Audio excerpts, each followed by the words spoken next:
This is my monstera plant that's being grown in a vase. The water is down here with the roots, but there's water in the stem and leaves, so how does the water go from here up the stem, seemingly defying gravity? I'm Tiffany, and in this video, we'll learn about how water's ability to hydrogen bond helps to facilitate the process of capillary action and what this has to do with water transport in plants. For this experiment, you will need water, 3 short cups, 2 paper towels or cloth, and 2 different colored food dyes like red or blue. First, fill 2 of the glasses with water. Add 4 drops of one food coloring in one glass and 4 drops of the other food coloring in the other glass. With your towels, fold them in half vertically 2 times so that they are long and thin. Put one end of the towel in the colored water and the other end into the empty glass. Do the same with the other paper towel and the other color of water. Watch the glasses over the next half hour to see what happens.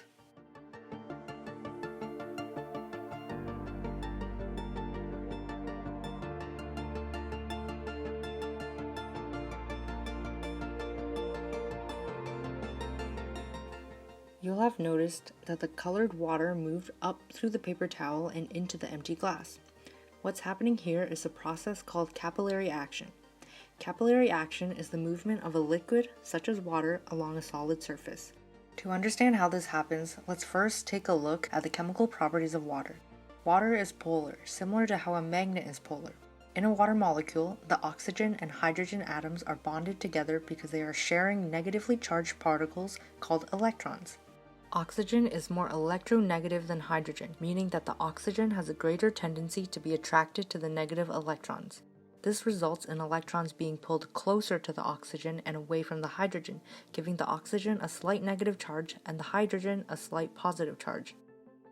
Now, the more positive hydrogen atoms of a water molecule can be attracted to the more negative oxygen atoms of other water molecules, also known as hydrogen bonding. With capillary action, water molecules are attracted to the negative and positive charges of the towel material or to the cell walls of the plant stem. The attraction between water and the other material is called adhesion, and this allows water to crawl up the material against gravity. As the water molecules crawl up, they can also pull other water molecules with them through hydrogen bonding. This attraction between water molecules is known as cohesion. Adhesion and cohesion allow the water to move through the paper towel into the empty cup and allow water to move from the roots of a plant up the stem and into the leaves. Another place where you can observe capillary action is in your glass of water.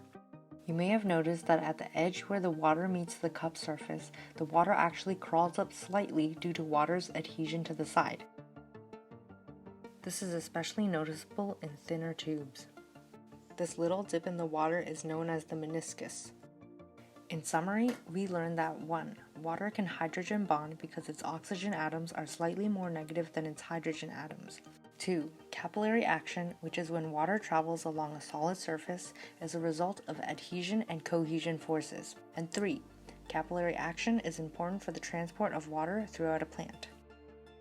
Thanks for watching. Try this experiment out at home and make sure to tag Pueblo Science with your results. Subscribe to our YouTube channel and follow us on Facebook, Instagram, and TikTok for more fun science content. Lastly, comment down below what you would like us to cover next.